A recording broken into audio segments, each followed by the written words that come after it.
Crash Course Live is presented by Smash It Demolition Derbies, who host Bash for Cash, Blizzard Bash, and Capital City Carnage. Online at smashitderby.com. And Stirring Dirt Racing, host of Maymania's team show at the Golden Spike Arena in Ogden, Utah. Online at stirringdirtracing.com. Reckless Abandon Derby Apparel and Derby Inc. Magazine. This is the Crash Course Demolition Derby podcast, recorded live at the FingerLakes1.com studios in downtown Seneca Falls, New York. And now your host, Chris Marquardt. Good afternoon, good evening, and welcome to this edition of the Crash Course Demolition Derby podcast, number 406. Coming at you right now, Brian. He's been able to pull himself away from all the craziness that's been happening. Good to know that the wrist is all recovered, right? Yep. He got his cast off Friday. Big smile underneath his mask that we still had to wear in there. Got a brace on it for the next 2 weeks, and he can take that off and start getting into stuff. And at 4 weeks, he should be fully released and ready to go. So he's got a couple neat bumps where the bones were broken, rehealed, but all in all, going well. Excellent. Well, and what do you guys got planned for later this month? We got all the county fair stuff starting to pick up. Dunkirk's going to be in a couple weeks. We're going to see Yates County Fair. We're going to see Ontario County Fair and everything coming back up, but we've got Seneca County sitting in the midst of that too. But it sounds like maybe you're not going to be making the trip to Seneca County this year. No, I've retired from running Seneca County, but Zach and I are going to go out to. The plans are right now. Zach and I are going to go out to Sharon Speedway the weekend of the 23rd, I believe it is, and check out the SRX racing, the Superstar Racing Experience. It's Tony Stewart and Ray Evernham are the owners of that. So. You know anybody? No, I'm just going because I enjoy racing.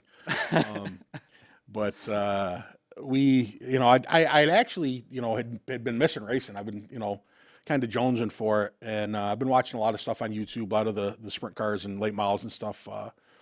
T-Max having a pretty good year again in late model and watching the midgets and everything. And I haven't missed a race of the SRX yet. I watch it religiously when it's on for the 6 weeks. And, but you really don't know anybody close to that? No, not really.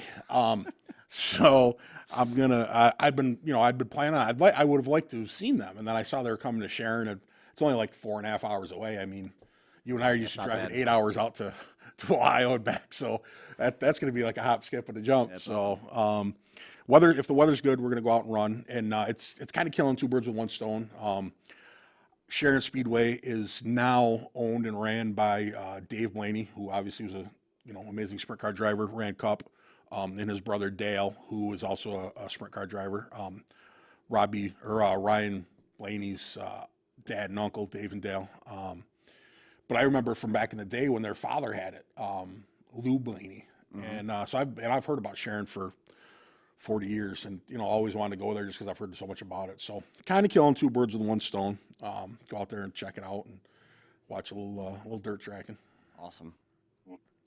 We're going to be catching up with Bill Miller. He's waiting in the wings here on the heels of another successful weekend for his effort. Took two cars out to Proctorville with the Unified Point Series, and we're also going to be catching up with Austin Chrisler, who got a win over at MidSummer Mayhem. Brandon Thomas, he got an emotional win up in Minnesota, and then we're going to finish off with Ron McClung, as we talked about last week, trying to catch up with Ron for a few minutes. Just kind of recap what's left about bringing Billy Bash back and some of the other stuff that he's got coming up as well. But we got Bill here, and Bill has been busy winning in everything under the sun, and scoring points and staying in the mix. And now I think there's only a gap of like 7 points from first back to fifth. Wow. In the Unified Point standings. We've got a full recap of that coming up, but Bill's on a tight schedule here, and he's graciously made a little bit of time for us, man. Thanks for making some time and coming on, and man, the season has been something for you, and you're certainly logging the miles, and it's paying off so far. Yeah, lots of miles. Do we is there anything that you can attribute that to? I mean, is it a case where it's just better to be lucky than it is to be good? Or, I mean, is there that much preparation and focus going into getting a win in a limited world car, just the same as putting together a win in the, like a win in, say, a minivan? Well, I think just like a few of us other, national level drivers, I feel like we're trying to have to like take a step down and a step back to be able to compete, or to be able to build like a front wheel drive to compete in like a 2022 front wheel drive world. You know what I mean? Is it that different from the world when we were talking about those Camaros and Firebirds and that you and Trevor put together, and we got to see a couple times down at Hot Springs and some of the other runs that you had those out at? Yeah, I mean, we had our small blocks in those Right. with our full, limited wheeled or pro stock setups. Now we're going back to like daily driver running front wheel drive cars. Is taking that step back hard to acclimate to? With the way that the point series is set up, you're running a bunch of different rules and a bunch of different drivers. You got to be willing to dive in with some promoters that maybe haven't even run before. And is that necessarily bad for where the sport is heading? You compare that to the small blocks and the limited weld setups that you had in those Camaros versus where we are now with this, which I've never heard it described, that the daily driver front wheel drives. What's He's right though. It is. Is that necessarily so bad, and how much of a challenge is it to reacclimate to the softer build?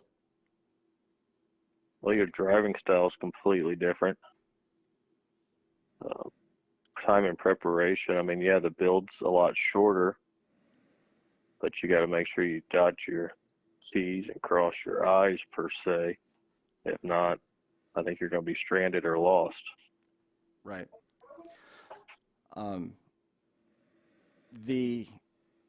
The focus for this season.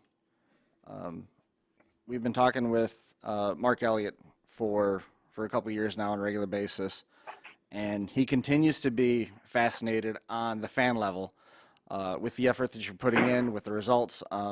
Even so far as in your own show when you're promoting it, you walked out there to award the winner with a briefcase full of $14,000 or $15,000 cash to the winner, and cool. just has been very vocal about what he sees in you as a driver and what he sees in you as a promoter and a showman and things along those lines.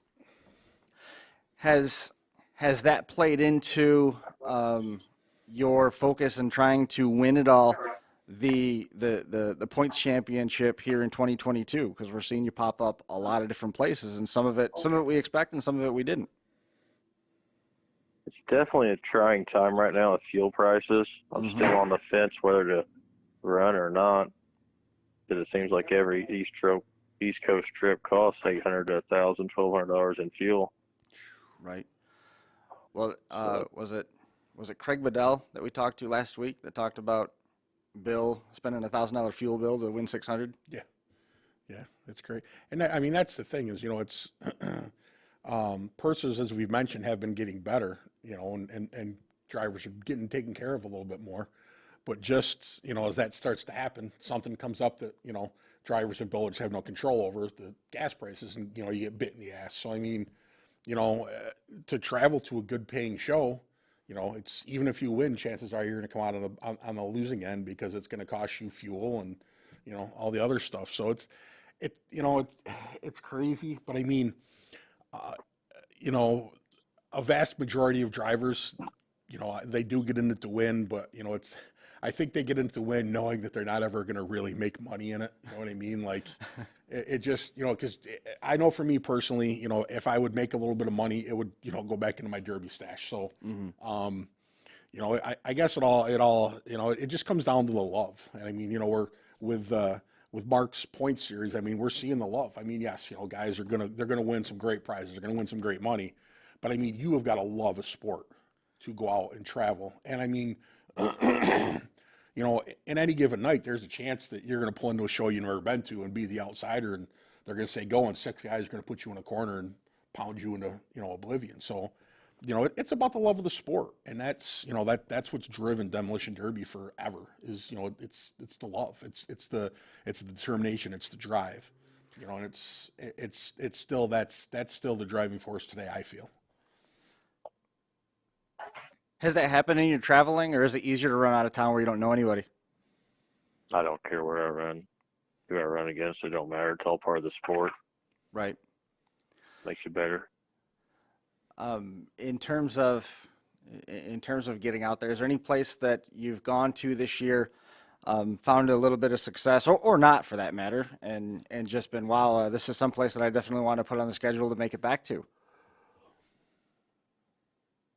I haven't found one of those yet. All right. Well, that's one of the things that when we talk to TJ and we talk to Scotty Drevenak and Mason, Terry Abadi's another one. These are some of the youth drivers. We talked to Steven Sickles. It doesn't matter where. In order to keep compiling points, you have to keep going and keep pressing on, and that's one of the exhausting and wearing aspects of trying to win that points championship is you have to keep going, and it could make you decide maybe I need a little bit less derby in my life. Yeah, any sort of touring. I mean, that's it gets rough and it gets tough, and if you're gonna make the full tour, what you feel you need to win, it's definitely going to test you without a doubt. I mean, it's going to test man, it's going to test machine. It's but again, it's something great to see, and it's the fact that it's caught on and so many people are following it and are competing. It says a lot for our sport, I feel. Kind of the same style question. Have you learned anything fun enough in it with a minivan to make you consider running those on a regular basis? I used to run a bunch of front-wheel drives way back in the day. Yeah. But we pretty much switched our whole platform and everything over to Crown Vics, and that's what we specialize or prioritize in. But like you said, the way that it's going nowadays, gut and goes is, I think, the future of Demolition Derby for the next 5 years or so, until we can figure this economy out. Is that a product of where the sport is? Because it's not uncommon to see these ebbs and flows where things get in this stock swing, and then I want a little bit more, a little bit more, a little bit more, a little bit more, and then we get back up into that weld swing, and then it comes back down the other way. This is too much, it's taking too long, cars are too expensive, and it comes back down and it gets back to stock? Or is it the economy based instead?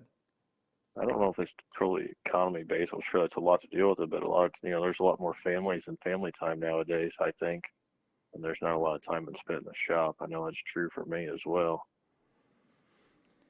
Did you ever imagine yourself saying that you're going to prioritize Crown Vics? No. I'm sure you're not. What's a Vic go for out there at this point? I don't know. I got a field full of probably 60, but I don't usually pay no more than $400 or $500 for them. Yeah.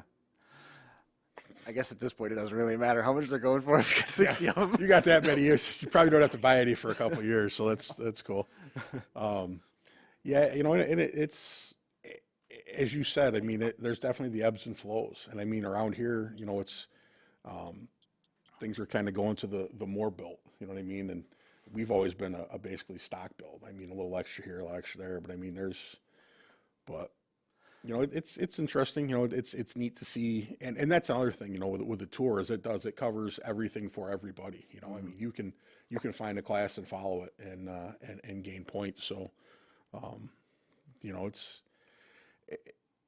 it's definitely not easy, and whoever wins it, it's definitely something they've earned. One of the interesting things about the series this year is that I think there was a more focused cap on it to get to.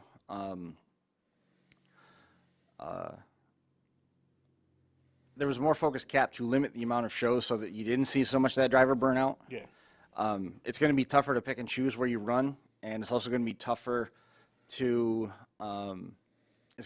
for the compact county fair surge that we saw in the middle of the year. It's still part of it, but if you look at the schedule, we're looking at county fairs going into August, and there's only, I think, we're event number 14, which is basically the halfway point, and we're going to be, I think we're only going to have 4 more dates the rest of this month before we get into August.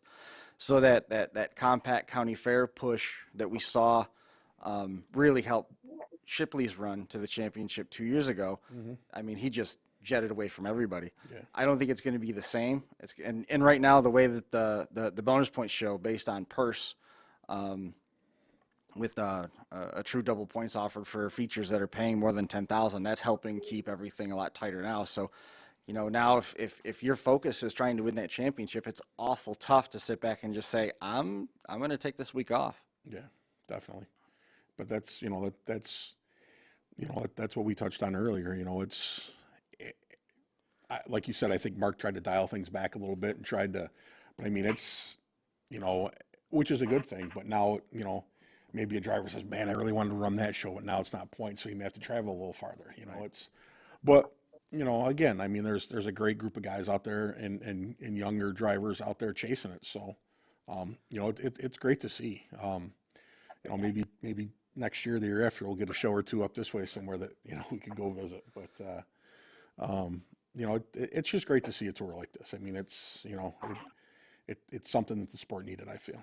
As somebody coming from the Midwest out here to the East Coast a handful of times now to compete in some of the shows that we kind of have as in our backyard, Bill, there's always been this sort of, this unwritten assumption that the further you get out from the center of America, the further you get from the epicenter of Demolition Derby. So as you get out here, like Brian was just saying, we're in an area that's starting to go on the uptick of building more and allowing more in the rule sets.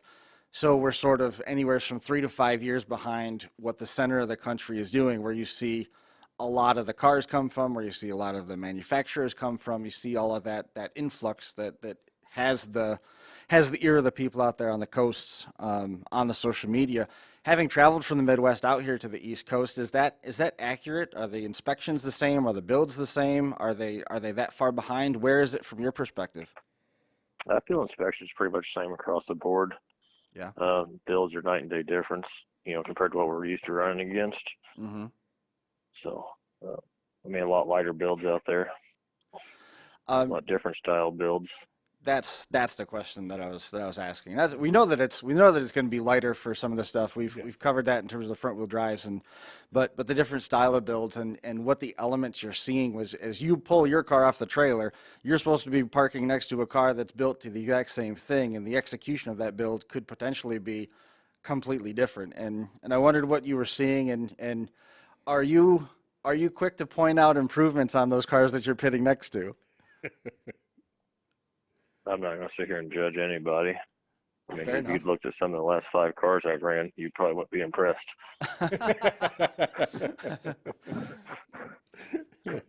Well, I don't want anybody to misunderstand that. I'm not suggesting that you're judging anybody, but it's a different world now for Demolition Derby where, if we were in 2005, you'd pull off of that and maybe you wouldn't judge, but you wouldn't be telling them what to do any better next time either. No, definitely. I agree that the Derby's changed. Guys are a lot more willing to help each other. And then, it comes down to the driving on the track, which I think helps the sport as well, But no, I'll tell a guy what's helped me, what's worked for me, but what's worked for me is probably not going to work for you. It's fair enough. Because you'll see me like this weekend, I just duct tape my doors, welded a ratchet strap behind the seat for my back seat bar. Nice. So, have you found a compact car that you favor, or do you just run what you grab and that's it? No, I was a big Camry guy way back in the day before I think Camrys became popular. So I still got a few left. There's a few I've stockpiled over the years for a rainy day. We broke a few out. I knew this day was coming. At some point, we was going to try to run a point series. I just didn't know it was going to be at $6.20 a gallon for diesel. Right. Yeah, that's kind of crazy. You won a points championship a couple years back, right? Jeff Palmer show? Palmer show, I won a point series, yes. Yeah. And I said I'd never do another. Here we are. Here we are. Well, it's happened before, and history can repeat. So hopefully this is a sign of things to come. I know you're on a tight schedule. You got the fair board meeting that you got to get to. I appreciate you squeezing some time in for us. Before we let you go, Bill, is there anybody that you want to make mention of that helps keep the program going? Everybody. So that covers it. That covers it. Everybody. Bill, man, I appreciate you coming on and making some time for us here on the show. Good luck with everything, and hopefully we can do this again in a couple weeks. Thanks, Mark. We'll see you later. Have a good one. Bye now. There goes Bill Miller, heading on his way. He's got a meeting that he get to, and man, I was most appreciative that he was able to shoehorn us in. But as many questions as I would love to throw at him, I don't even want to be the guy that makes him late. Yeah, no kidding. But yeah, it was a busy weekend, and we do have updates on both the virtual Unified Point Series and the Unified Point Series. So we're going to do that. We're going to regroup. We're going to catch up with Austin Chrisler here in just a few minutes. So we will be right back with you after this. Just kidding. That is not the one we're doing. And the ME527 Unified Series standings saw a little bit of a shakeup among the top 10. Ty Richards still out in front with 60 points. Steven Sickles jumped up to second place. He's got 56 points to his credit. The 2021 champion got another win for his portfolio after taking a win in Proctorville, Ohio. That moved him up to second place, just 1 point ahead of Don Santel and 4 behind the leader, Ty Richards. J.D. Lorraine was the only top 10 driver to show up with just one entry, trying to focus in on scoring, and he made it paid off. He took a win in that class, which jumped him up to 54 points total, 1 point behind Don Santel in fourth place. And then Bill Miller, he came to play. He brought a van and a car to Proctorville's night number 1 in Ohio. He took second place in the vans behind Sickles, and then he would that would bring him to where he sits right now, 53 points, fifth place. And he also ended up running third in a field of 21 drivers in the feature. Miller is now officially back in the top 5, and he's 1 third place finish away from taking the number 2 spot right on their tail, 727 of Trevor Jones. He's within a win. He can jump up to second place from first back to fifth. It's a separation of 7 points from second back to fifth. It's a separation of just 3. So show number 14 is coming up this Saturday. They're going to be back in Lawrence County in Proctorville at Justin Buchanan's show. After that, Dead Man Productions Day of the Dead in New Alex, Pennsylvania on the 23rd, the 25th, and the 29th. They're both shows hosted by Ruts Fab in Butler County. That's Hamilton, Ohio. And then the month of July concludes with the first night of Preble's action. Preble in Eaton, Ohio, overseen by Smash It, is going to be running on the 30th of July and the 6th of August. Stay tuned and stay focused up on all the stuff happening with the ME527 Unified Point Series on www.527unifiedseries.com or check it out on 527 Announcing's Facebook page. And the ME527 Unified Series standings saw a little bit of a shakeup among the top 10. Ty Richards still out in front with 60. And on the virtual Unified Point Series side of things, Wardell hosted the MidSummer Mayhem event. There was a total of 4 features contested. One of them was a double points event. It was a 3-man team event. Also, the light mods was a double point event. The mini side of things, Weld Compacts, Clyde Showman ended up winning that one over Earl Reff and Fernando Harrow. Old school feature one and done, Brandon Dobratz, the 2021 champion, got the win over Alex Seeger and Cody Riley. The light mod heats and feature program, Michael Coons won the feature over Dalton Rude and Trevor Mulder. Dalton Rude got the Mad Dog in that one. And then the 3-man team heats and feature, Alex Shaner, Dylan Blackburn, and Trevor Mulder got the win for Team OFE. Team Never Satisfied, which was Brandon Knapp and Tanner Wright and Mason Shepard. They took second place, and then Amish Mafia, Earl Reff, Rich 7X, and Cody Kepner ended up in third. That shook up the leaderboard as well. Andrew Hernandez still out in front with 70 points. Kyle Homer sitting in second place with 68 points. Michael Coons has jumped up to third with 52. Earl Reff right there. Next in line with 50 points, Rowdy Burns with 48 points. Anthony Hernandez with 46. Trevor Mulder with 36 points. Colin Wiley with 30. Alex Shaner with 28 points. Johnny Shanks, Dalton Root, and Herb Elkins tying for 10th with 20 each. Up next, Impact SummerSlam is coming up this weekend, the 15th and 16th, and Compact Carnage for Vito 324 Gaming is on the 23rd. Then the month of August is going to kick off with Washington Warzone on the 5th and 6th, hosted by Full Throttle. Looking for additional information, make sure you check out the RDP Green tab on Discord or check in with Mark Elliott on the 527 Unified Series website, 527unifiedseries.com. And we're back with Austin Chrisler waiting in the wings. Austin picked up a big win in MidSummer Mayhem down at the Downsville Fireman's Park, July the 9th. Best paint went to Caleb Stanton and Stephen DePay. Battle of the Fire Department's Caleb Slovin got the win in that class. Jeff Selleck got Mad Dog. Adam Buto, which is known as Junkie, also got Mad Dog. Jeremy Falski as Yoshi was Adam Buto got the win. Caleb Stanton got the V8 victory over Reed Scott, and then Dawson Beers was the Mad Dog, and the highest finishing non-Imperial was Cody Reed. Compacts, as we're talking to, Austin Chrisler over Logan May, and then Jeremy Gully got the Mad Dog effort in that one. And Austin is on the line with us, man. Congratulations on the victory in MidSummer Mayhem. That I saw that gigantic grin as you were holding on to that trophy. It must have meant something to you. Oh, it was definitely a lifetime. Right? How tough was that feature? There's some videos. I don't know if you probably saw it, Brian, when those two purple cars came nose to nose in the shower sparks. And there's other places around the country that have shared that video, and they're basically saying, "Yeah, that's exactly what New York is about in a nutshell." Yeah. So take us through that weekend. That's it's a big show, good payday, and certainly not an easy one to come away with. Yeah, absolutely. I was going to talk myself out of going. And this was my third year. Last year I placed in the top 5, and I'm going back this year to win it, and that's what I did.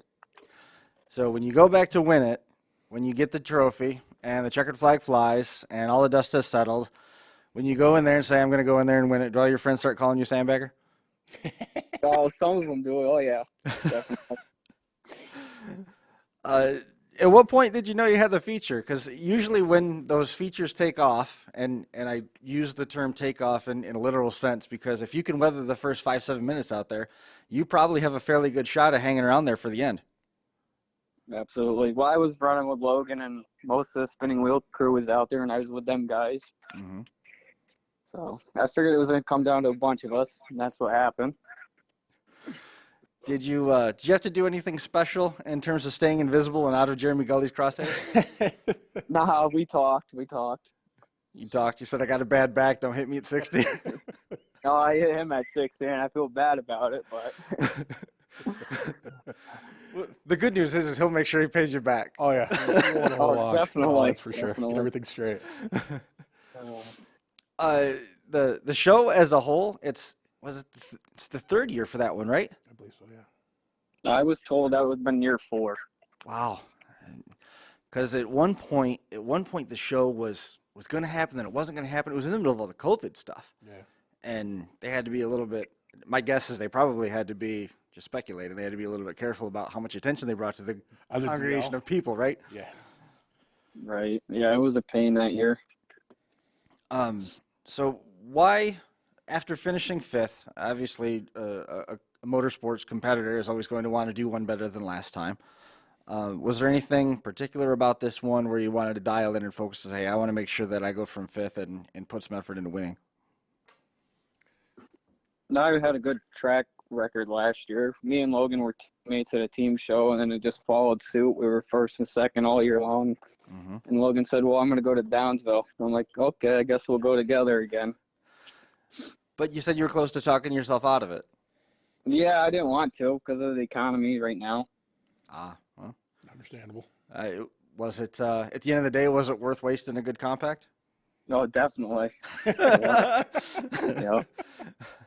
I think it was, if I'm not mistaken, it was like $2,000 to win the compacts, and then it was like a $1,500 Mad Dog, right? No, it was more. It was $3,000 to win. $3,000, which is $1,500 Mad Dog. Yeah. So I mean, you can buy a couple of. Well, you might only be able to buy one Camry these days, but.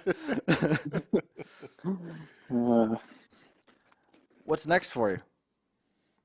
Our hometown show, team show with Logan.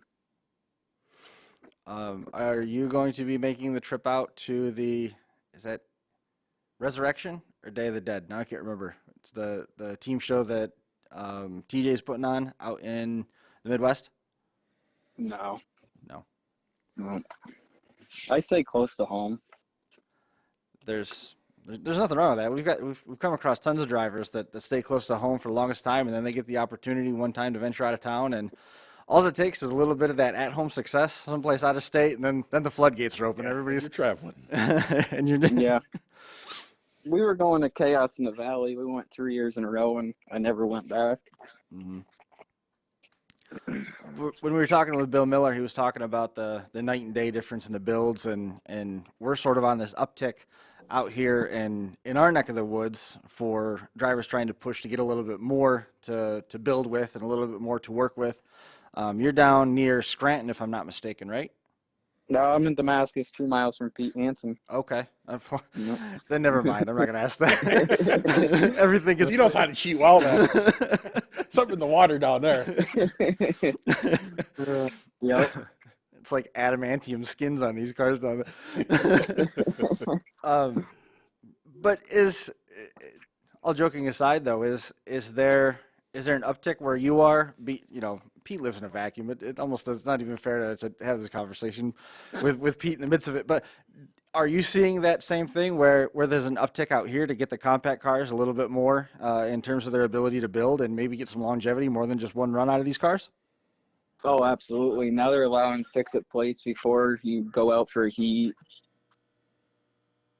And you're allowed to run tank protector all the way back to the package straight. You never were allowed. Is the car of choice a Camry like everybody else that we talked to, or are you going to be one of the outliers?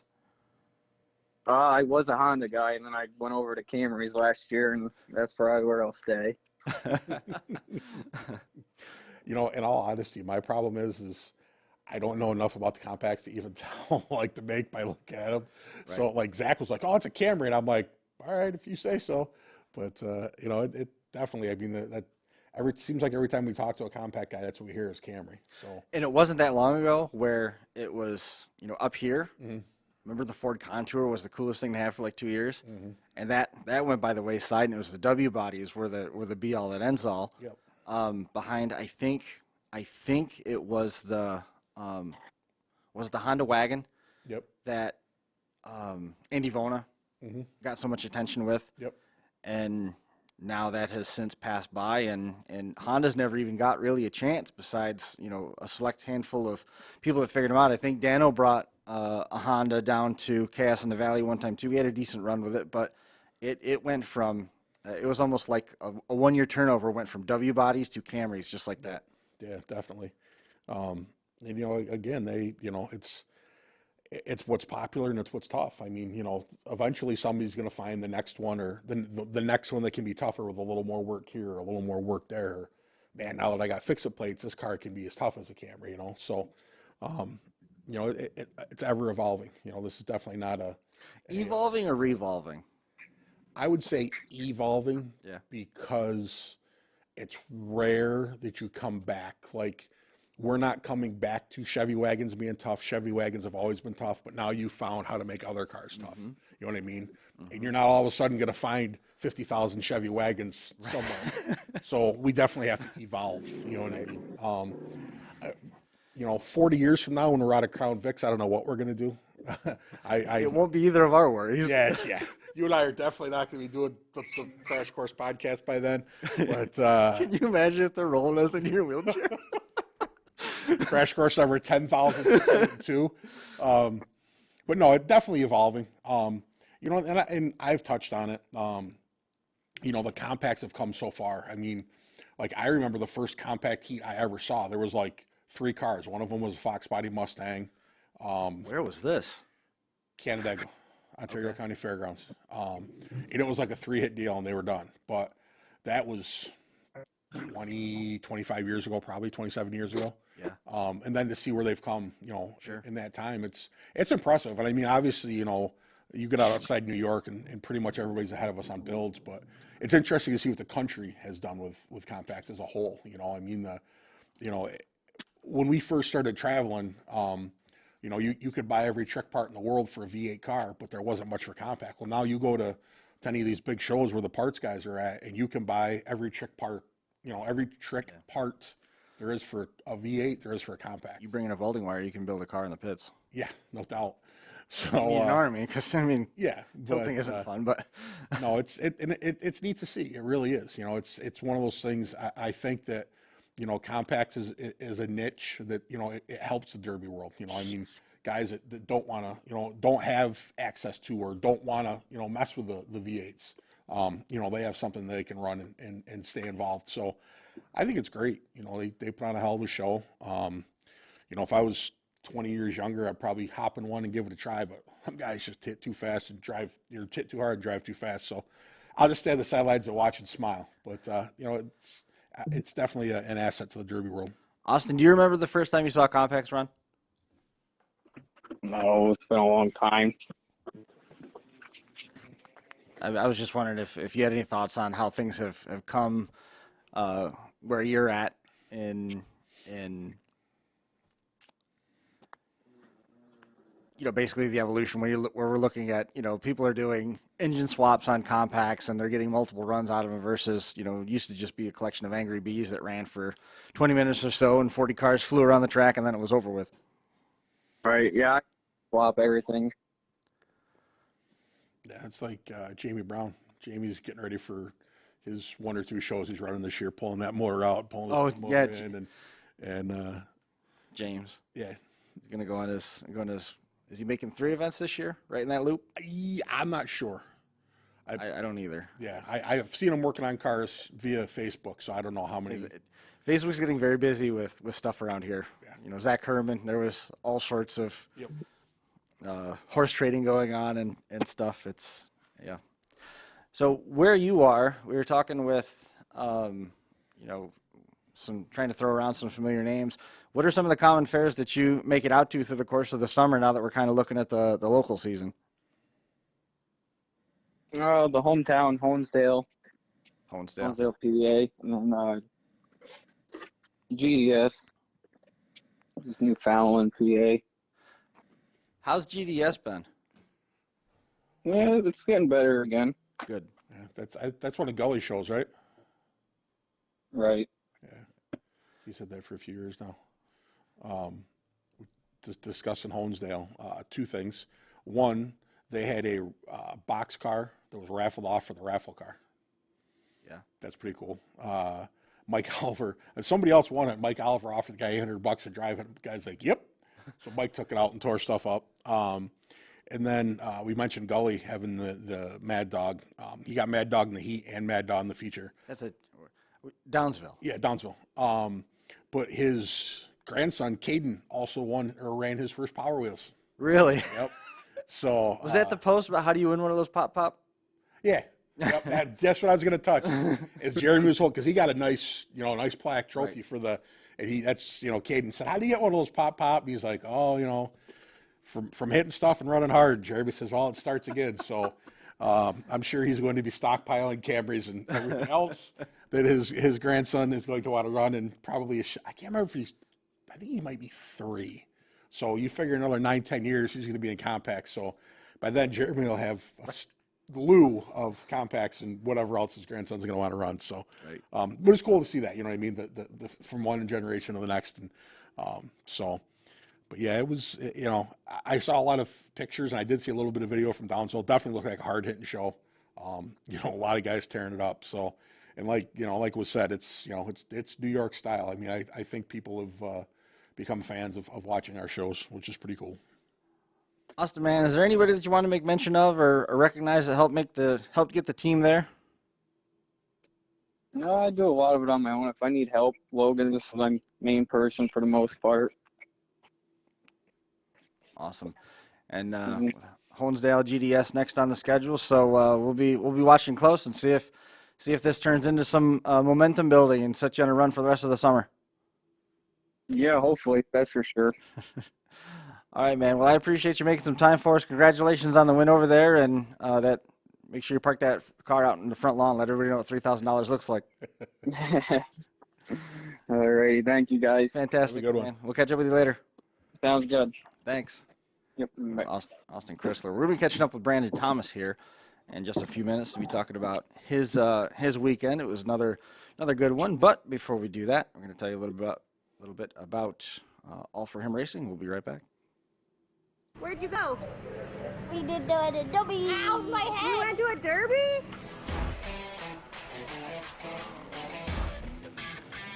Hey Derby World, this is All For Him Racing Videos, where Derby never ends. We have people come up and ask, what is All For Him Racing Videos? And the answer is a YouTube channel dedicated to growing the sport of demolition derby in a positive and fun way. Our passion is to show the next generation the sport and capture the memories for generations to come.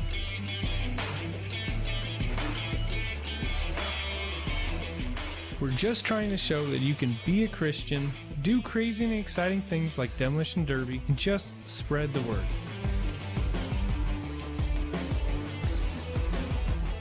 We have traveled all over the country filming events, all while meeting many great people, hearing amazing stories, seeing the passion for this sport, and falling in love with the Derby community.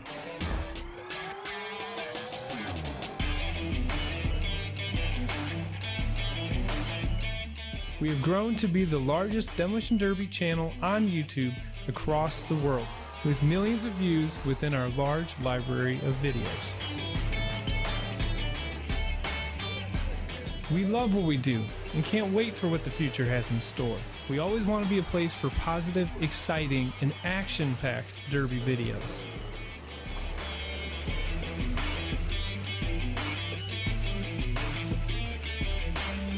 Thank you, Derby World, and enjoy the videos.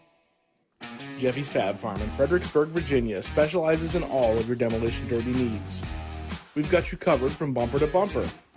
Whether you need headers, shifters, harnesses, fueling systems, or complete turnkey setups, Jeffy'sFabFarm.com can help. We've even got a Canadian branch to help our northern customers. With over 16 years in the industry, we've got the knowledge and experience needed to provide the highest quality parts and put you in the winner's circle. Visit our website today or call Jeff at 540-907-3390.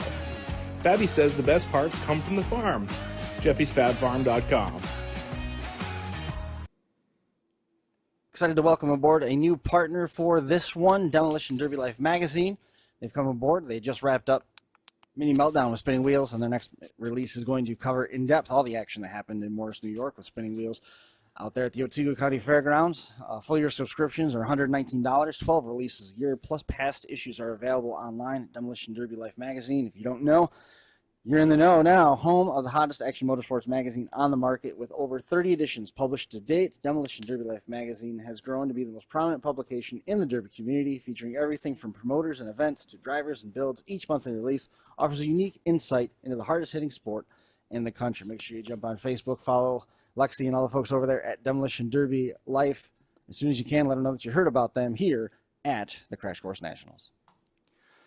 And we've got Brandon Thomas on the line. Brandon is fresh off a win at the Buena Vista Fair, and this post was almost painful to read. I was so happy for Brandon that he finally got this first win after so many years of trying. But Brandon, it was in a GM. I mean, is this what is going on? Yeah, what a weekend. Yeah, so Tuesday, June 6th, one of my best friends passed away in his sleep. Mm-hmm. So, and he was huge in the Demolition Derby. Me and him ran trucks all around Minnesota here together, and I've known him probably since grade school. So that was a tough week, and we decided to head south to Jacob Prusman's show. Mm-hmm. And my wife was lucky enough to come along too and run one of her cars in the same heat. So at what point did you know for sure that you were going to win that? I mean, were you rolling out of the house and knowing that this was going to be the one? After the week that it was, it was just more or less get down there and have some fun and remember Brad. And but I put all my eggs in the same basket on this car. I had my brand new 355 in there, brand new transmission, brand new slider from Andy Hansen, and brand new fresh 73 olds. So I had everything possible that I could actually have in the car to get me there. So. And was this car already earmarked for Jacob Prusman's show, or was it going to go someplace else? Yeah, we had it built for his team show in April that got canceled. Oh, okay. And it was kind of built to his rules, so I held on to it. And then that was actually his first show was on Saturday, so he had that class in there, so we decided to run down there. And I knew there was going to be some hard cars down there built for April. And that Eric Esseray that got second, he had a two-door 70s Ford, and the fronts on them cars are nasty. I saw one of those hiding behind some houses around here getting ready for a fair locally. About 3 streets over from where you live? Nope, that's a different one. Oh, okay. Nope, different one. Those Fords, they can be really interesting. Those Ford Elites, I think, is what might be one of them that I'm talking about. I don't know about. I know my son was on the road that Connie's is on and saw a pre-run sitting at one of the houses. Yep. And wasn't sure what it was, but he thought that was a pre-run from last year. If you listen close, late at night, you can almost hear that thing ask to be started, and then it does.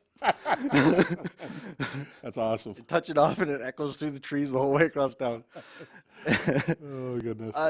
That car that was going to go to the team show, so it was already kind of put together. Who were you going to run with at the team show? Actually, Brad Haugen, he was going to be my teammate down there. He used to run on the Minnesota Outlaws at Blizzard Bash. Yep. So he was going to run with me there, and he was busy actually on this last Saturday, so he couldn't make the trip down there either. So, with all the new stuff that's in your car, what was a combination that Mrs. Thomas had? She had her two-door 65 Newport, and then she had her Magnum engine, brand new Brett Nelson tranny in it. Nice. So she's got her brand new Magnum in her shocker for the county fairs around here. So I'm just wondering how you managed to stay out of the crosshairs. There is a picture that Gearhead Photos posted of her giving me a good lick in the driver's door down there. So I'll give her hell I don't know. that. It looks to me like is this the one where this is the number 20 with the nose it's a bit higher than factory with the pointed bumper going into the back window of the. It looks like it's behind. I suppose it depends on which angle you look at it. I'm looking at the one that you made your Facebook wallpaper. And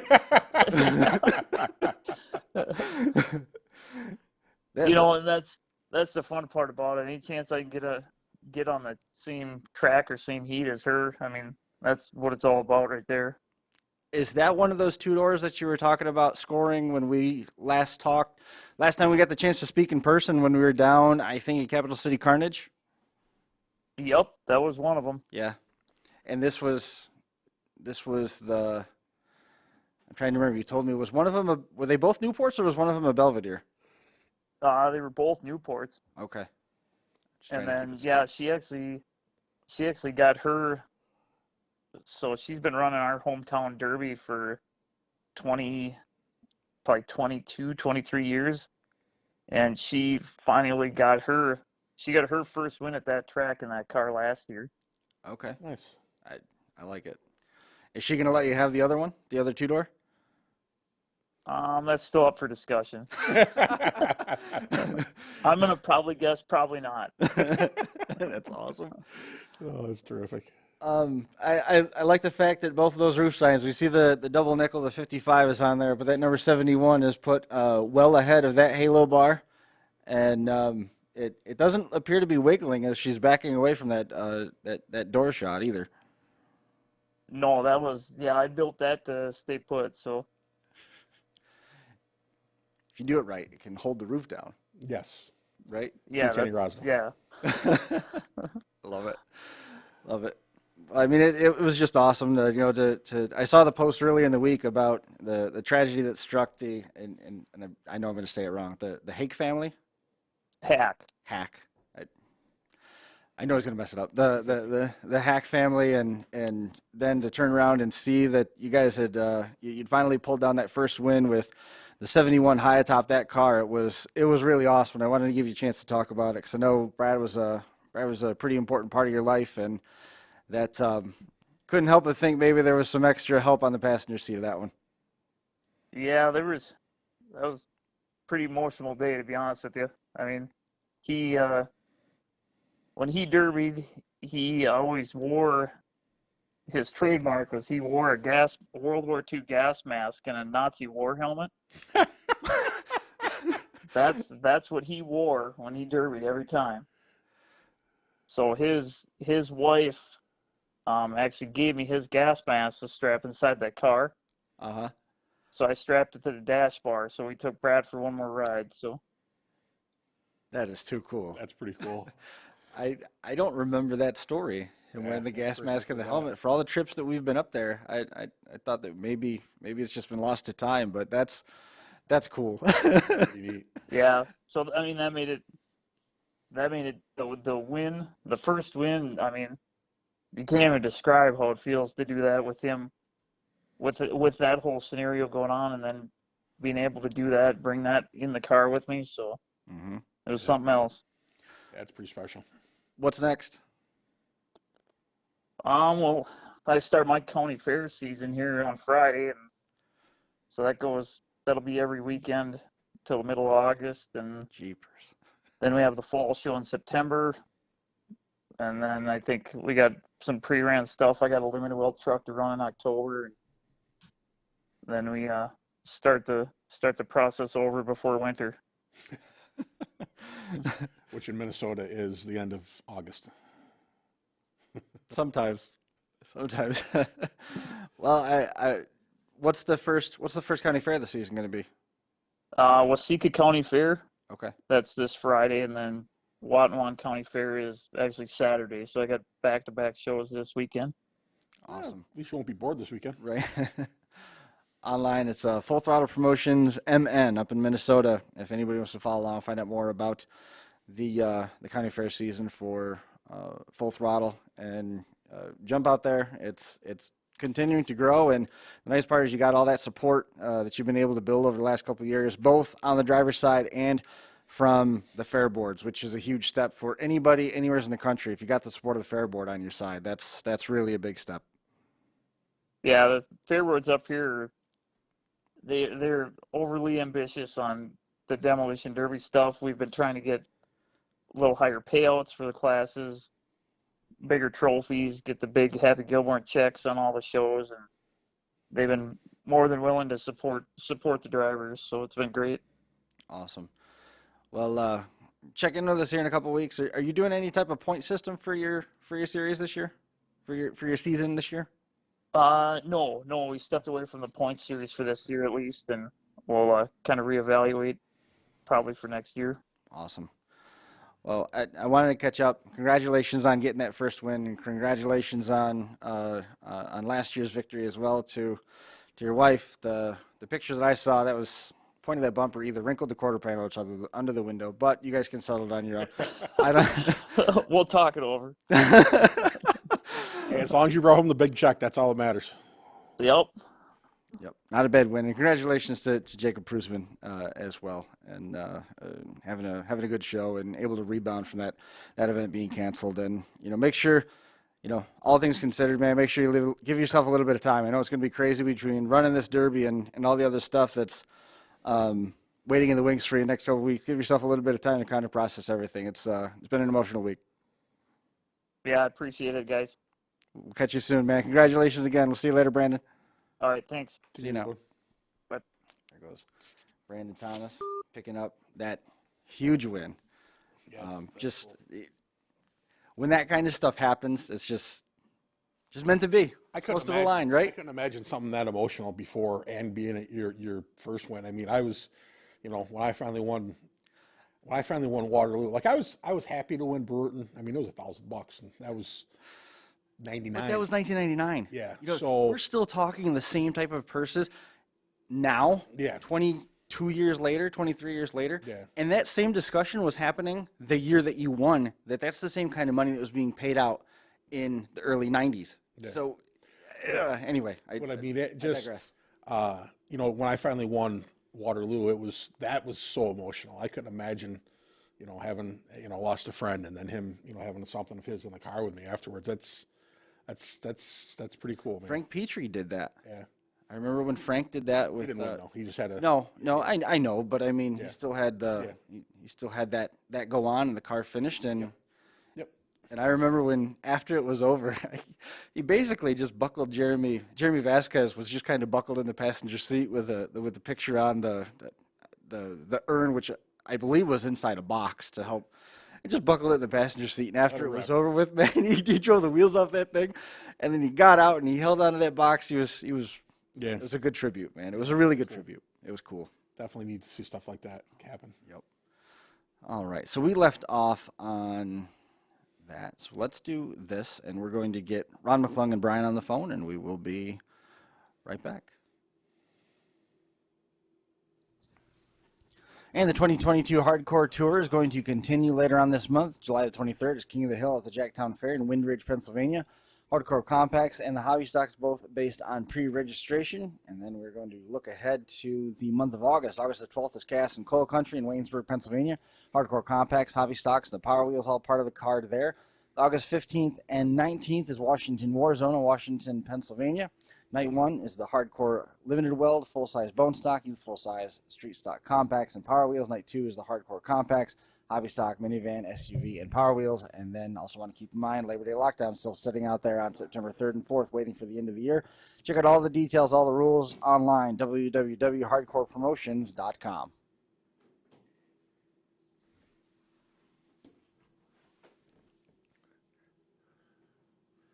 Smash Hit Demolition Derbies has a county fair schedule posted now. July 11th and 15th is Montgomery County. July 16th is Madison County. July 21st and 23rd, Fayette County. July 23rd, Franklin County the same day. And then it really gets busy. July the 24th is Clark County. July 26th and 30th is Claremont County. Also Shelby County. Also the first night of Preble. Again, July 30th and August 1st at the Preble County Derbies. For classes, rules, events, and additional information, you can jump online and visit smashitderby.com.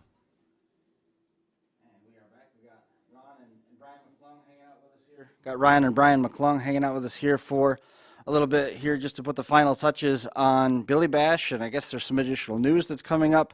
Ron, was the return of Billy Bash everything that you hoped it would be?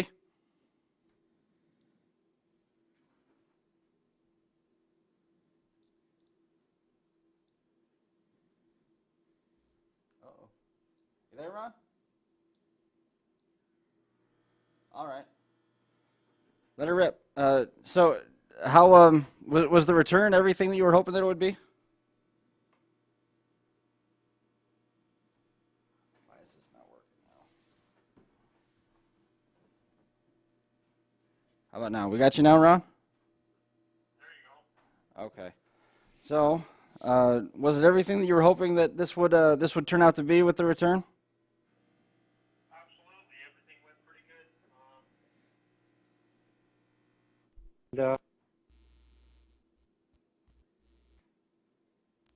Stock feature didn't disappoint at all. The return seemed like you drew. It almost seemed like you drew more cars than you expected to draw.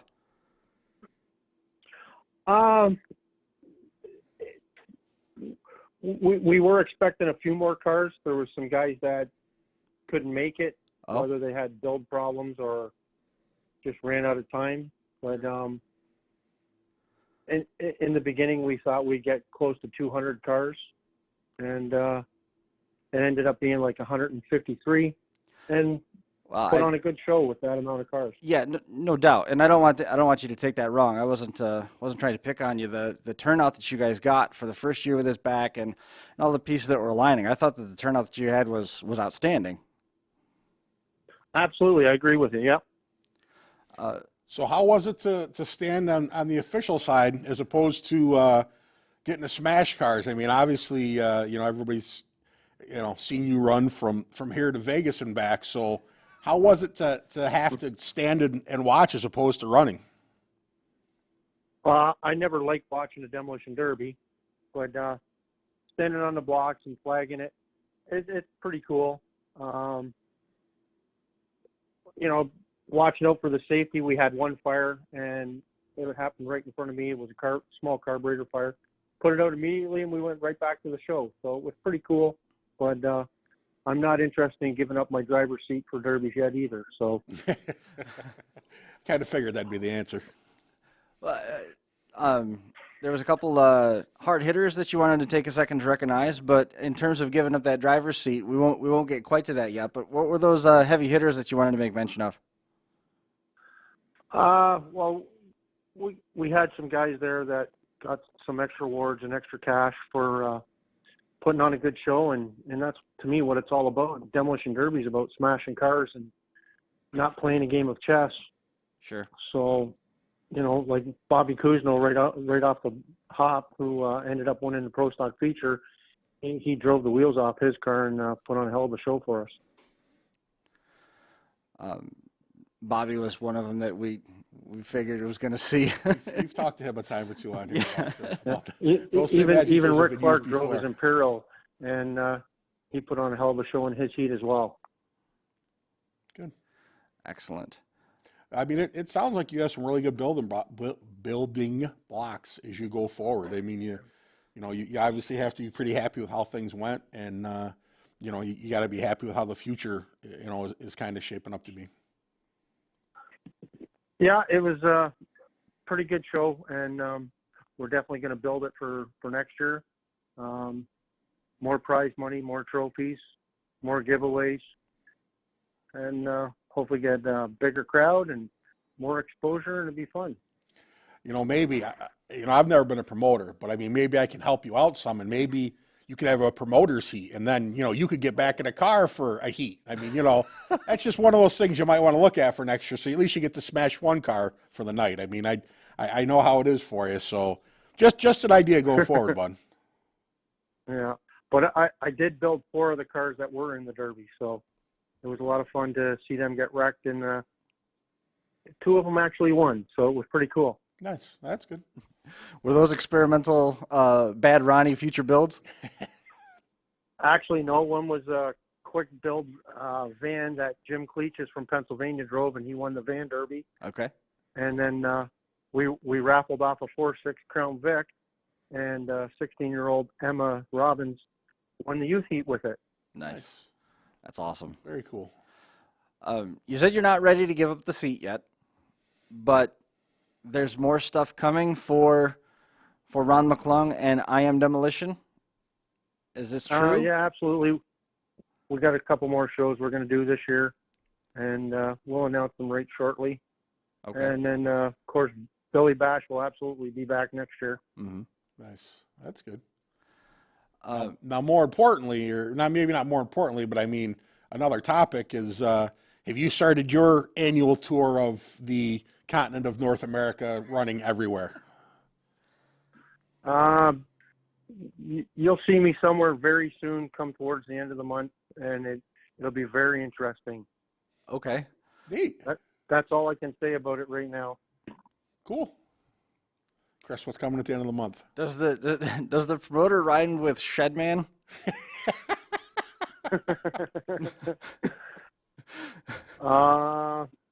I'm not sure. Okay. I could venture a guess, No. but I'm not gonna. I'm just gonna let everything just kind of settle out and see what happens at the end of the month. I can't wait if that's the case. Yeah. Very cool. It's not going to be in Pennsylvania. Okay. All right. So All right. I won't be running Pennsylvania till Stoneboro Fair on Labor Day weekend. Nice. Okay. All right. That's going to be hardcore show. Yep. Yeah. Labor Day Lockdown. Yep. It's a 2-day show. Yep. Yeah. Yeah. I never miss it. How many cars are you going to bring down for that? Just one for myself. It's a 2-day show. There's not going to be anything left after the first day. I already have a car sitting there. Oh, there you go.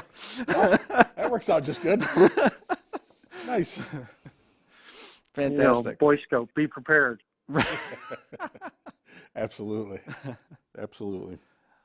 Well, I'm so glad to hear that everything went well. And now that you've had the chance to let the frustrations of a promoter fester, now you've got a place where you can go. And is Bad Ronnie going to show up in these travels? Oh yeah, absolutely. I love how just like yeah. Ron's always so laid back, and then he gets behind the wheel of the car and Just turns it up. it's always fun. Yeah, for sure. Yeah. I wish I could speak about what's going on, but I have to stay under wraps till the end of the month. All right. Well, I don't want to put you don't get yourself in trouble. You don't want to jeopardize anything. No. Yeah. It'll be interesting to hear and see, It's though. gonna be pretty cool. Excellent. Good to hear. Well, we always like pretty cool because it is an entertainment sport, and Ron has taught us that is the goal of going out there. For sure. They're not made That's to run a second time. Nope. Junk 'em. Is it going to be as cool as when you showed up with the AMC bumper? It'll be that cool, yes. Absolutely. Awesome.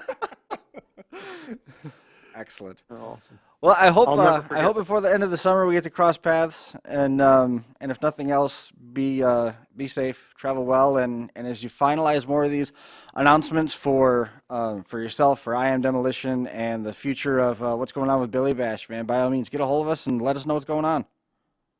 Yeah, right on.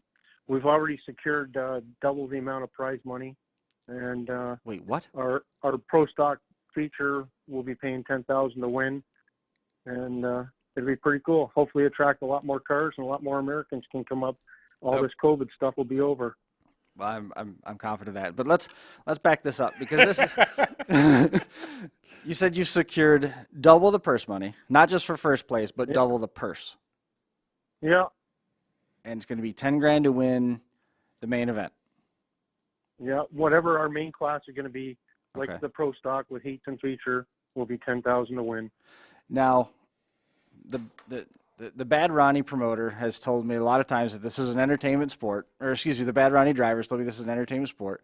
At the same time, we've talked in the past, just in the pits and talking about Derby, that the more money you get, the more the pace slows down. Is that going to be something that you guys have to go to the drawing board and find a way to keep the pace up so that it is the same or better as what this edition was? I think we did pretty good with our pro stock class. I agree, but the more money is going to change things. Well, we did a Utah start, which was different for this area. Uh-huh. And it kind of caught the drivers off guard, and the crowd absolutely loved it. And I think it set the pace for the show, and the guys were really into it.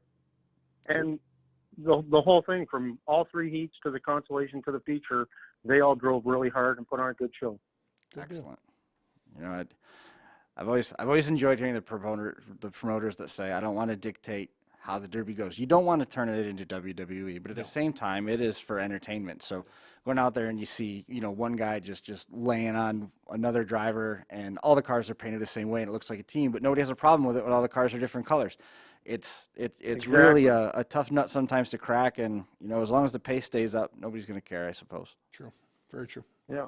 But it was every heat that we ran, all the drivers drove really hard and put on a good show for the crowd, and I'm really glad we had the opportunity to bring back Billy Bash and honor Bill Williams. I'd like to shout out to Steve Bucknam Jr. for coming up and running one of my Crown Vics. Yep. And we had to put him to work because our announcer got stuck in Calgary, Alberta. His flight got canceled, so Steve stepped in and took over the duties. Awesome. Steve will give anybody a hand, man. Oh, yeah. He did a hell of a good job for us. Are you going to have him in a car next year, or is he going to have to do all the announcing for end to end? Yeah, we'll have a headset on him in the car. There you go. I know you wanted to make a mention of him and make a mention of some of those drivers. Anybody else that you wanted to acknowledge here before we let you go? Like my son Brian, he did a hell of a job checking all the cars with his friends. And Killa Zager, she took care of all the paperwork. Everybody else, from my sister Marlene, my daughter Caprice, Cheryl, Matt, Dwayne, Steve, Jarrett, Cody Wolf, Dave Webster, and right down to the Burford Fair president, Chris Howell. He was backing me up from the day I went and spoke to him, August 18th, 2021, and we were able to get this show off the ground. Awesome. So, can't wait for next year. Very good. Well, Ronnie, travel safe, be well, and we'll be watching along on Facebook and see where you show up next and how bent the car is when you're done with it. Oh, it'll be bent for sure. Awesome. Well, thanks for coming on, man. I appreciate you making some time for us. Yeah, thanks, Chris. Of course. We'll catch you soon. See Bye you. now. Bye now. There goes. Bye. There goes Ron McClung, wrapping up, putting the finishing touches on Billy Bash. And let's see, where are we? I don't know if you. Yeah, we can. Let's do that quick, and then we'll do our final wrap on things, and we got some quick results to run through. Got Impact. They had the SummerSlam up over the border. We'll do that quick, and we'll be right back.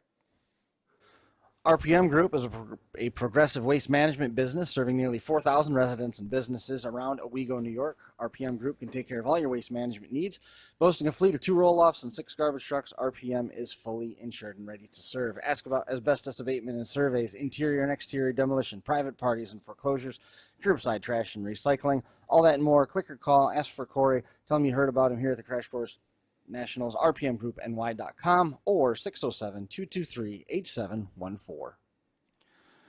And just hit a couple final highlights here for the course of the weekend. One of my favorite derbies of the year is coming up in 2 weeks, Dunkirk Fair. Back on the schedule. They had to take a couple years off. There's been some. If you're familiar with the show, I don't need to say anymore. You know what's happening out there, just like probably what's happening at your county fair at home right now.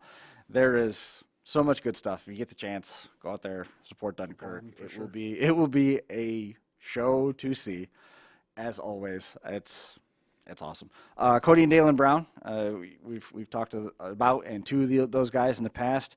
They picked up a win in a second place in Warrenton, Missouri. Cody got the win. Dalen was second, and they started taking a head count, so to say, at how many Fords they end up hurting through the course of the weekend. So that's always cool. They put a hurting on some new Fords, which was great. I don't know if you were following along with Serena Brandt and John Dambaugh. Serena got a win back on the 4th of July. Yep. And then she stayed home, and John took the car out and got a win too. Yeah, I did see it. That's pretty cool. She was saying maybe she needs to stay home more often. Maybe she's bad luck. I don't know. I'm glad that she goes. All kinds of pictures get turned in. She does. Her and Chris are both incredible photographers. Historian. Some of that stuff would be lost to time if it wasn't for them documenting so much the way that they do. But yeah, New Alex had one of their qualifier weekends this weekend. They're getting ready. The big cancer the awareness and benefit night at the New Alex Fairgrounds is coming up at the end of the month, but it wasn't this weekend. They ended up taking, was it second place? Yeah. When they were down there. I didn't catch who won it, but it was a pretty fun show, which is always fun to see what goes on down there at the New Alexandria Lions Club. And then to round things out, Impact had that event. BJ Haining, I don't know if you saw that Ranger that he ran. The tailgate was touching the roof. Wow. It wasn't bent nearly as much. It was bent way more than yours ever was. Yeah, I only bent mine a little. Then there was a fire, and I got out. It was done. It was no longer beneficial to stay in yours, and it got to the point where Devin and some of the Impact crew came over to check on BJ, and in one of the posts that BJ put out there, it was almost to the point where it was a look of fear or panic, because you don't know what you're walking up to when the thing is, it is bananaed. I remember Todd Height had a truck at Wheel Days that was, it looked similar afterwards, where you look in there, it's like, I hope the person that used to be in the driver's seat is okay, because the driver's seat's on the ground at this point. That happened at Mini Meltdown with that diesel Ford that ran in the farm trucks. Yeah. That thing got bent. I didn't see how the Hummer did. Me either. I saw that and I never saw anything after or heard anything about it. That's your next job. Find out how that did. I got to put that in line. Ended up 4 youth drivers ended up getting nominated to the national event. Cool. Which is outstanding. Dryden Merritt, Aiden Golden, Braden Nornan, and Cole Woodham. Now, Cole Woodham, not only did he get nominated as youth driver, Cole also won the highest bumper award and also won the Wheelman Award. Wow. So that's a good weekend. So take the name Cole Woodham and put it in the back of your mind, because you're going to hear more about that guy as we move on through our Demolition Derby juniors together. Drivers from Quebec, Ontario, and Michigan showed up to support it, which is fantastic. Yes, it is. And everybody was able to get back home, which is even better. Yeah, that was a good thing. The Hatchback Hooligans won the first ever figure 8 team derby, and River Kinzig, Brandon Gansicoli, and Johnny Deschamps ended up doing that. They drive together in just phenomenal fashion, and they were able to bring that to that. And then I don't know if you caught this, but Reg Bonneau's niece, Jordan Bonneau, I did not. won the youth full size it was described as a cracker box GM with LS power. So Interesting. that's a term I haven't heard before. No. And I would love to know more about how that came to be. and I mean, it ranks right up there. Cracker box GMs it's got to be something that's a regional term, just like the Sharkback Lincolns that we learned about and have embraced in our own vernacular, as it were. Yeah, it was a good weekend, and we got some local stuff coming up now. Now we're going to be moving into some of the stuff that we've got happening here, right here in our home area. So hopefully we'll be able to get some drivers to join us here in studio, and I'm sure that we will be able to load this place up. Yeah, definitely. Yeah, it's that time of year. It's and we've been saying that for weeks. Yeah, well now it's really that time of year. I think Penyan is next week. No. It's this week coming. Yeah, it's this week, isn't it? Yeah, Tuesday. It's tomorrow and Saturday. Yeah. If I'm not mistaken. And then after that, which is weird because it used to be the week after Waterloo.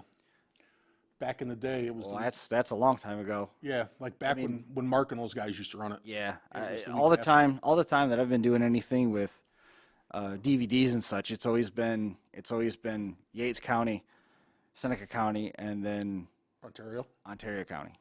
I don't know who's promoting either derby anymore. I haven't heard anything. Stephen Ovens contacted me today and wanted to get a hold of Total Destruction to see if they would allow him to have a little bit of time to pay tribute to Stu. I mean, he was down there for, I bet you it was probably touching. Is he the announcer? At the Yates County Fair? Yeah. Oh, yeah. Really? Yeah. Forever. Ever. That was, like the guy that announced at your show. Say again? The guy that announced at your show there. At my show there. Yes. Yeah. Uh-huh. Okay. Yep. The Cuca Clash show. Yes. Stu was the announcer there. Stu was from Creekside Entertainment. Stu was a racer. Stu was. It's Steven's dad. It's Brad's dad. He passed away in November. The name sounded familiar, but I never could put why it was familiar to me. But now that you say that, I know exactly who he was. With the hat. Yep. Now I know exactly. He brought RC Derby down to Yates County. Yes. And I mean, he is a pillar. And when we did the Crash Course Nationals 4 a couple weeks ago, we did it back at that replica Yates County track, and we were talking about those cars lined up in front of the Stu Ovens Memorial Press Box because it looked just like it. That's cool. Colin Walker, Zach Drummond, those guys did a great job putting that track together, and we got to use it again. And now there's an asphalt track in the back 90. They did some upgrades to that, so we were able to kind of make this sort of replica of the South Bend, Indiana Speedway, where they run on asphalt. Too bad you couldn't get some pics of the old Shangri-La. That would be cool. That was asphalt, wasn't it? That was the whole track, though, wasn't it? Yeah, but I mean the front stretch. If you could do just their front stretch for a derby, that would be. There's some pretty historical derbies happened down there. That was really. Oh yeah, that was crazy. I know it's crazy, but I mean significant in terms of just finishes or just not how insane. Action. Okay. Action packed. Afton's got stuff like that too. Yeah. I don't know if they do anymore. Afton's got the stuff of legend. Remember the Burn Barrel Derby? Yeah. Remember the Black Flag Derby where cars that were in the pits showed up? Yeah. Yeah, that was strange. But what do you think? Good. I wanted to get this answer here before we packed it in. We have Brian Yoakum is checking in. They're allowing Imperials in our local fair for the first time in over 35 years. What can we expect? That's in Edmonson County, Kentucky. What can they expect? Now, first thing, we don't know what the rules are. Yeah. What can you expect? You'll probably get 3 or 4 of them. I don't think it's going to be a massive turnout because that part of the country is very heavy GM at this point of the evolution. I don't think you're going to need a lot of them. And I mean, it depends on the rule set. I mean, if it's something where you can pressurize and kickers or protectors or anything like that, I mean, we saw at Blizzard Bash that it's a learning process with the Imperials. So if it's a lighter build, I mean, they'll be a tough car, but they're still going to have steering. You're still going to have front end issues. The description that I've heard on those Imperials is they're point and shoot. Yes. Oh goodness, yes. Yes, definitely. You're not gonna take that thing and try to outmaneuver anything else really that you're up against. No, but you will hit something 50 wide open and smile as you back away. Yeah. Yep, that is true.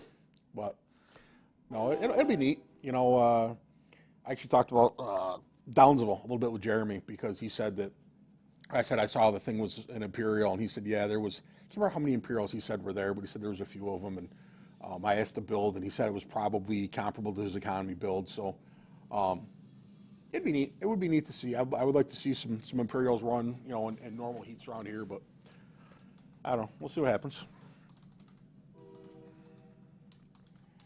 Yeah, I mean, it's nice to hear that they're coming back, but after 35 years, you're talking an entire driving career. Oh, yeah. Potentially has run its course. So you're relying on a lot of new stuff, and how we're talking about that evolution versus the revolve back around to something else. You can go back and try and apply some of these new style tricks to the Imperials, and it worked. We saw that at King of Ohio last year with that Bob Bauer. I can't remember his last name. Yeah. I want to say Bowersock, but I'm not sure if that's correct. Yeah, I don't remember.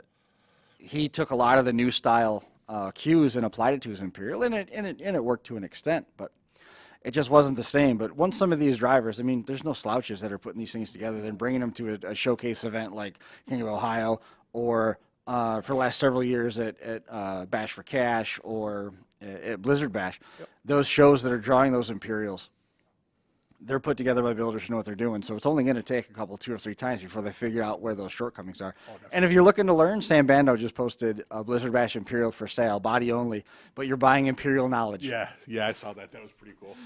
But no, it's neat to see, and it's trial and error. It's a little bit tougher with the trial and error on the Imperials, because if you don't have one, it's tough to get your hands on one. Yeah, they're tougher, I guess. Yeah, they're not very easy to come by. The train's late tonight. Well, they're on summertime. True. Summertime. True. We got to wait till we fall back in October for potentially the last time. And then I've been hearing that for 20 years. Oh no, there was a vote on it. We're in the final stage though. We only got to do it a few more times, and then we'll be done. Interesting. You know what I realized? There's some states that don't do it. No, yeah, that too. Well, it was 30 years ago this July that I ran my first Derby. Really? Yeah. My first Derby was the summer after I graduated. And how much did you pay for that car? It was my first road car. It was a 72-inch, 73-inch Trino. And took it down, made 2 hits, and I didn't take the butterfly out of the carburetor, and that closed and choked it out. So I drove it out into the pits, and we welded the spider gears, and they broke, so that was done there. Then I took it to Canandaigua and ran it after the races. So I haven't ran 30 years straight. I've taken years off here and there. But I mean, I'm probably around 25-ish, I would guess. Consecutive, 25 total over the 30 years. 25 total? I would say. I'm getting old. Yeah. Don't spend too much time thinking about it. What do you think, Chris Marco? I told Brian Yoakum to check in with us here. They're getting ready to allow those Imperials, like we said. We broke down a little bit of what to expect, in what our guesstimation might be. But I also told them, hey, check back in a couple weeks. Send me a Facebook message, whatever it might be. I would love to hear more about how it goes, because definitely. Jimmy Johnson and Chad Markley have both talked about how Mopars used to be a thing back there. Yep. In Kentucky and Kansas and that part of the country. So I would love to hear more. So check in, keep us in the loop, and let us know. Episode 406, it's in the books. Awesome. Congratulations to all the winners, everybody that we talked about, and hopefully everybody travels safe, and we look forward to seeing you right back here again, which will probably be, let everybody know, it's probably going to be next Tuesday next week, because I think we got a soccer game on Monday. So Monday, Thursday, Friday is what the schedule is. Next week. Are they at least in Waterloo, so you're not driving all over central New York? It's helpful. It's helpful. I'll take it. But that's going to do it. We'll see everybody back here again next week.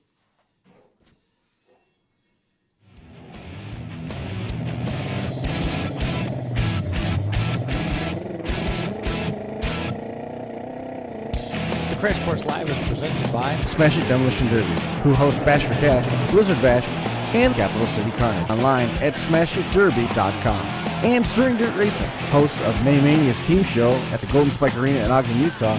Online at stirringdirtracing.com. Reckless Abandon Derby Apparel, and Derby Inc. Magazine.